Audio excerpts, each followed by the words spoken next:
Qu'est-ce qu'on fait aujourd'hui, Bob? Chut! On construit un affût pour Monsieur Bentley pour qu'il puisse observer les oiseaux en toute tranquillité. Ensuite, on ajoutera des éléments de camouflage. C'est quoi le camouflage? Nous peindrons la cabane dans des tons de vert et de marron. Les couleurs des arbres, des feuilles et de l'herbe. C'est ça le camouflage. De cette manière, la cabane se fond dans le décor. Les oiseaux ne sont pas effrayés par Monsieur Bentley et ils ne s'envolent pas.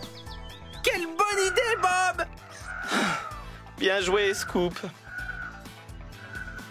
Savais-tu que les couleurs de peinture avaient un effet sur l'humeur, Scoop? Vraiment? De quelle humeur nous met la couleur bleue, par exemple? Elle nous détend. C'est la couleur parfaite pour une chambre à coucher. Et le rouge, alors? Il nous donne faim. Idéal pour une salle à manger. Et le vert? C'est une couleur rafraîchissante, comme la nature, parfaite pour une salle de bain. Oh, et le jaune, ma couleur préférée? Le jaune est la couleur du bonheur. Moi, je suis jaune et je rends tout le monde heureux, tout le temps. N'est-ce pas, Bob? Absolument, Scoop. Presque tout le temps. On ne peint pas que dans le bâtiment, tu sais, Scoop. Les enfants peignent aussi, oui! En effet, ils s'amusent beaucoup à mélanger les couleurs et à en créer de nouvelles. Quelle couleur obtient-on en mélangeant du rouge et du jaune? De l'orange. Du bleu et du rouge? Oh, du violet. Du bleu et du jaune? Du vert. J'adore créer de nouvelles couleurs, Bob. Oh, et si je me peignais en rouge camion de pompiers? Ou en violet alien de l'espace? Ou en arc-en-ciel multicolore? Je trouve que le bon vieux jaune te va à merveille. L'élément le plus important sur un chantier, c'est la sécurité. Je suis bien d'accord, Bob. La signalisation utilise des couleurs et des symboles pour nous donner des informations. Par exemple, que nous signalent ces lumières oranges clignotantes? Qu'il y a des travaux sur la route. Oui, et ce panneau jaune? Attention, une grue soulève un objet lourd. C'est exact. Et enfin, que nous signale ce panneau rouge et orange? Que des ouvriers sont en train de creuser des trous. Mais regarde, c'est une photo de toi, Bob. Tu es célèbre. Je peux avoir un autographe? Pas maintenant, désolé, je suis occupé à creuser. Sais-tu que ces pyramides égyptiennes sont les constructions les plus vieilles toujours existantes, Scoop? Elles sont plus vieilles que toi, Bob? Oh, beaucoup plus vieilles. Il a fallu de nombreux ouvriers ainsi que des années et des années de travail pour ériger ces lourdes pierres. Coxigru et moi, on peut construire une pyramide en quelques jours à peine. Les grues et les excavatrices n'avaient pas encore été inventées. C'était il y a très longtemps, 4000 ans pour être exact. Waouh! Je me demande si Monsieur Bentley était né. Oh, j'en doute fort, Scoop. Voilà une ville que j'adorerais visiter un jour. Rivièreville? Non, New York! La ville qui abrite l'Empire State Building. C'est l'un des tout premiers gratte-ciel au monde. Il est tellement grand, plus grand que Minigru. Oui, et depuis son toit, on peut voir à des kilomètres à la ronde. C'est grandiose. Je pourrais venir avec toi, Bob, s'il te plaît. Je ne crois pas que tu rentrerais dans l'ascenseur, Scoop. Tu pourras m'envoyer une carte postale au moins. Et me rapporter un t-shirt. Oh, tu ne rentreras pas dedans non plus. Oh. Scoop, tu ne t'es pas réveillé une fois de plus. Il te faut un nouveau réveil, comme celui du Parlement britannique à Londres, en Angleterre. Waouh, quelle grosse horloge. Comment elle fonctionne, dit? Une pendule se balance pour faire tourner le rouage à l'intérieur et faire bouger les aiguilles de l'horloge. Et toutes les heures, un marteau géant fait sonner la cloche géante. Elle s'appelle Big Ben. J'ai encore sommeil, moi. Ah, oh, je suis réveillé, Bob. Ah, le cadre n'est pas très droit, Bob. Mais si, c'est la tour de Pise en Italie. Elle attire les touristes du monde entier. Elle est extrêmement populaire. Pour quelle raison bizarre? Elle n'est même pas droite. Elle est penchée à un drôle d'angle. Oh, c'est ce qui la rend si intéressante. Qu'est-ce qui lui est arrivé? Il y a eu un problème dans la construction? Oui, elle a été construite il y a des centaines d'années sur un sol trop mou. Ce qui aurait causé son inclinaison au fur et à mesure de ces nombreuses années. Tu peux la redresser, Bob? Non, impossible. Que trouves-tu de particulier à cette maison, Scoop? Elle n'a pas de rideau fleuri. Mais encore? Berk, on dirait qu'elle est faite de boue. Très juste. Ceci est une hutte de boue dans un village africain. Dans les régions où l'on trouve difficilement du bois, on peut construire des maisons en briques de boue. Et la boue humide est utilisée comme mortier pour faire tenir les briques. Une fois que c'est sec, la hutte reste solide. On y est au frais en été et au chaud en hiver. Waouh! Une maison en boue. Il faut que j'en parle à Ben. Attention, ce bateau fonce tout droit dans le pont, Bob. Ne t'inquiète pas, Scoop, c'est un pont mobile. Un quoi? Un pont mobile. Un pont qui s'ouvre, regarde. La plupart du temps, il fonctionne comme un pont ordinaire sur lequel les véhicules roulent et les gens passent. Mais lorsqu'un bateau très grand navigue sur la rivière, le pont s'ouvre pour le laisser passer. Très malin. Ça oui. Et un pont mobile peut s'ouvrir ou se lever de différentes manières, tu sais. Quelle idée révolutionnaire! Grâce à ces ponts, les bateaux ne se cognent pas la tête. Tu as tout compris, Scoop. Qu'est-ce qu'ils fabriquent, Bob? Ils construisent une cabane dans un arbre. Oh, un arbre n'a pas besoin de cabane. Non, Scoop, c'est une cabane pour les enfants. Ah oui, comme celle que tu as construite pour les petites fusées de Springville. Exactement. Elles se construisent sur les branches d'un arbre. Souvent, on peut les fixer à l'arbre avec des cordes et des câbles plutôt que des clous, dans le but de ne pas blesser l'arbre. C'est la cabane la plus chouette que j'ai jamais vue. Tu peux m'en construire une, Bob? Ça dépend. Tu sais monter aux échelles? Oui. Bien sûr. Ces personnes font un bonhomme de neige, Bob? Ils construisent un igloo. Igloo? Quel drôle de nom pour un bonhomme de neige. Ce n'est pas un bonhomme de neige, Scoop. C'est une maison faite de neige. Comment on l'a construit? On découpe de grands blocs de neige et on leur donne la forme d'un dôme.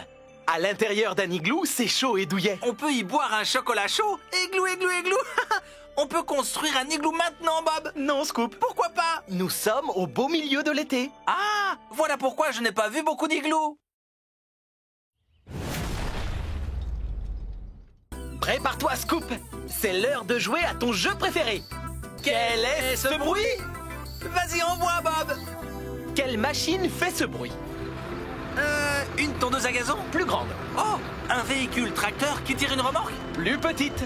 C'est une machine qui possède une grosse cuve à l'arrière qui tourne et qui tourne. Ah, j'ai trouvé. C'est une bétonnière. Gagné! Ouf, c'était dur comme du béton. Accrochez-vous bien, tout le monde. Le moment est venu de jouer à Quel est ce bruit? Écoute bien attentivement, Scoop. Qu'est-ce qui fait ce bruit? Waouh, ça fait mal aux oreilles. Pardon? J'ai dit ça fait mal aux oreilles. Oui, c'est vrai. Alors, verdict? Ce ne serait pas une roulette de dentiste? Non. Les dents de Léo qui claquent quand il fait froid? Non, je te donne un indice. On s'en sert pour casser du béton. Un marteau-piqueur. Bonne réponse. Quoi? Bonne réponse. Désolé, je ne t'entends pas. Le marteau-piqueur fait trop de bruit. Bob, je m'ennuie. Ça te dit de faire une petite partie de Quel est ce bruit? Oh, que oui, envoie Bob. Alors, Scoop, quel outil fait ce bruit? Un avion à réaction? Non. Un rayon laser d'extraterrestre? Non. Ces rouleaux qui ronflent? Non. Oh, c'est trop difficile. Donne-moi un indice. On s'en sert pour couper des morceaux de bois. Oh, une scie sauteuse. Oui. Je le savais depuis le début. À d'autres, Scoop. Devine quelle heure il est? L'heure de jouer à Quel est ce bruit? Bien vu. Qu'est-ce qui fait ce bruit? Un perforateur, peut-être? Non. Oh, un lance-balles de tennis. Non. Chef Papy qui casse des œufs. Tu es très loin du compte. Tiens, un indice. On s'en sert pour assembler des planches de bois. Oh, ça y est, une cloueuse.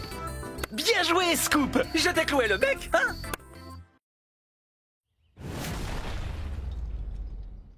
Peux-tu me dire pourquoi il est essentiel de porter un casque de sécurité sur un chantier, Scoop?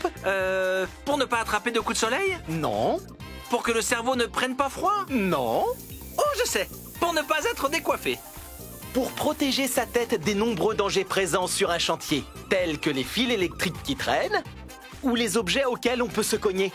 Le casque est la toute première chose à mettre en arrivant et la toute dernière à enlever en partant. Regarde Bob, il n'est pas décoiffé. Ouf, quel soulagement.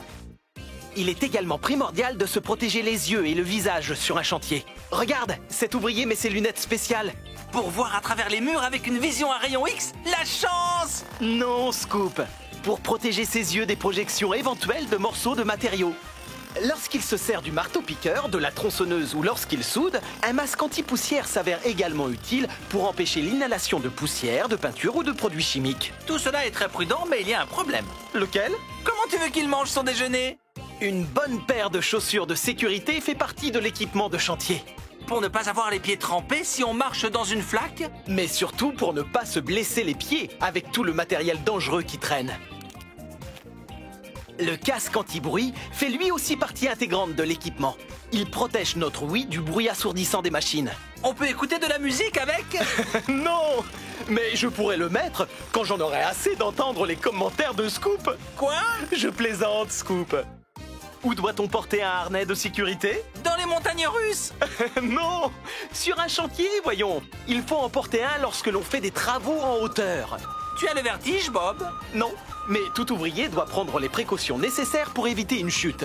Et voici un autre équipement de sécurité encore plus important. Des gants de ski? Des gants de sécurité, l'idéal pour se protéger les mains des coupures, de l'électricité, des produits chimiques et des hautes températures. Et pour faire un bonhomme de neige, on peut en faire un, Bob, s'il te plaît, s'il te plaît! Waouh, Bob! Comment peut-on construire un bâtiment aussi vite? C'est une vidéo à effet accéléré, Scoop. Elle retrace en quelques secondes des travaux qui ont duré des mois en réalité. Ah, je vois, c'est logique. C'est un bon moyen d'observer les différentes étapes de construction. Tu vois, ils construisent de bas en haut, étage par étage, avec l'aide d'une grande grue qui lève le matériel lourd. Comme mini-grue? Voilà, et une fois que la structure intérieure est terminée, on pose un vitrage sur la partie extérieure. C'est déjà fini! Ils travaillent encore plus vite que nous! Sais-tu que les maisons sont un peu comme les humains, Scoop? En quoi? Les maisons parlent et jouent au football?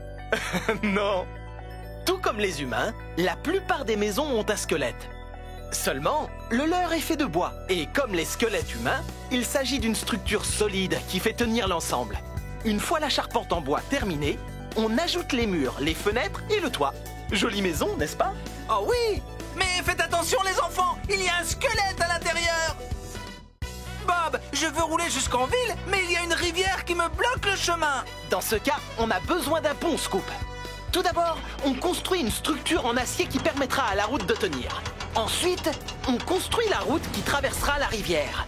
Les câbles apportent un support supplémentaire. Et voilà le travail, Scoop! Maintenant, tu peux traverser la rivière. C'est bon, Bob! J'ai fait le tour! Je suis en ville! Oh, c'est maintenant que tu me le dis? On dirait que ces ouvriers font le glaçage d'un gâteau, Bob. Ils posent du ciment, Scoop. Un gâteau au ciment? Berk, ça a l'air dégoûtant. Non, c'est le sol qui est fait avec du ciment. Tu vois comme ils remuent dans le seau avec leur outil? C'est pour que le ciment reste bien fluide. Et lorsqu'ils le versent sur le sol, ils le lissent. Et puis le ciment sèche et durcit. En fait, c'est vrai que c'est similaire au glaçage d'un gâteau. Tu crois que tu pourrais me faire un gâteau à l'essence, Bob? Alors ça a l'air dégoûtant.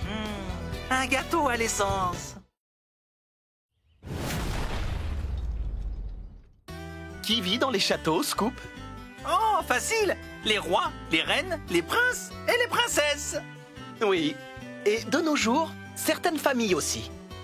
Des ouvriers sont souvent appelés à rénover des châteaux anciens et à y installer l'eau courante, l'électricité et le chauffage. Oh, ça a l'air d'être un dur labeur, Bob. Je préfère construire ce genre de château, moi. Bon travail, Scoop. Votre Majesté, s'il te plaît. Merci, Bob. Veuillez me pardonner, Votre Majesté. Qu'est-ce que tu obtiens si tu fais s'entrecroiser une maison et un bateau? Une famille avec le mal de mer? Non, Scoop, un bateau-maison. Waouh, ça a l'air chouette. Alors des gens peuvent vivre sur un bateau? Eh oui, ces bateaux sont équipés de chambres, de salles de bain, de salons et de cuisine, comme dans une maison ordinaire. Seulement, tous les meubles doivent être fixés au sol, pour qu'ils restent en place quand les eaux s'agitent. Tu vois, il y a de la place pour une famille entière. Oh, c'est mignon, Bob. Comme ça, un pirate aura toujours sa maman auprès de lui. Ceci est une maison verte, Scoop. Ben non, n'importe quoi, Bob. Elle est orange.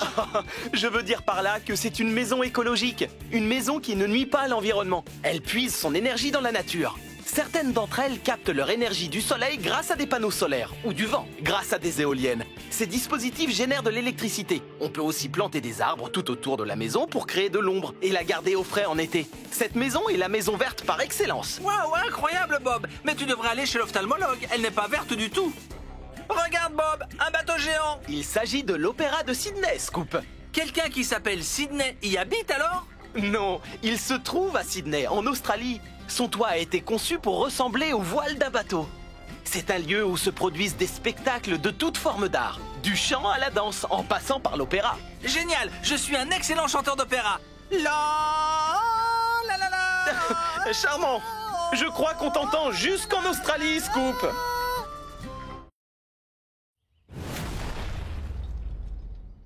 Regarde, Bob, c'est la grande sœur de Tourneboule. C'est une bétonnière, Scoop. Moi, je le savais. Waouh! Regarde sa cuve qui tourne! C'est grâce à elle que le béton reste fluide et ne durcit pas. Il est malaxé avant d'être versé à l'endroit que l'on veut bétonner. Et elle tourne! Elle tourne! Elle tourne! Personne ne sait quand elle s'arrête. Oh! J'ai la tête qui tourne maintenant! Le béton est par la suite versé sur la surface voulue, après quoi nous pouvons... Rouler sur le ciment frais et écrire notre nom dessus! Non, Scoop, lisser le béton. Ah oui, on peut faire ça aussi. Quand avons-nous besoin d'un chariot élévateur, Scoop? Quand nous allons faire nos courses au supermarché. Pas un chariot élévateur. Une machine qui permet de soulever des objets lourds sur des trajets de courte distance. Il est équipé de fourches, de bras en forme de L qui lèvent le matériel. Elle le lève Et... elle le redescende. sans notre chariot élévateur, nous aurions beaucoup de mal à déplacer des charges lourdes au garage. Et tu ne pourrais pas faire tes courses, Bob. Quelle est la chose la plus importante chez un véhicule tracteur comme 2 tonnes? Le klaxon. Ce sont des véhicules très costauds, tu sais. Ils peuvent traîner différentes sortes de remorques qui transportent des charges lourdes sur des trajets longue distance. Waouh! On part en vacances. Ils transportent de tout, du matériel de construction aux marchandises en passant par des maisons ou même d'autres machines. Ce sont les plus gros véhicules que l'on peut trouver sur l'autoroute. Ce qui signifie que leur klaxon doit sonner très fort. Je n'ai pas un klaxon aussi puissant, moi. Tant mieux. Pour soulever du matériel jusqu'en haut d'un immeuble, il faut avoir un bras extrêmement long. Ah, dommage. Les tiens sont trop courts, Bob. Voilà pourquoi nous nous servons d'une grue à tour. Comme mini-grue, c'est une machine géante dotée d'un bras long qu'on appelle flèche. Et grâce à son crochet suspendu à un câble, une grue à tour peut lever de lourdes charges jusqu'en haut d'un immeuble. Comme un haltérophile. Elle contribue à la construction du bâtiment petit à petit. Mini-grue est tellement forte, Bob. Ses muscles sont plus gros que les tiens. Bien plus gros, oui.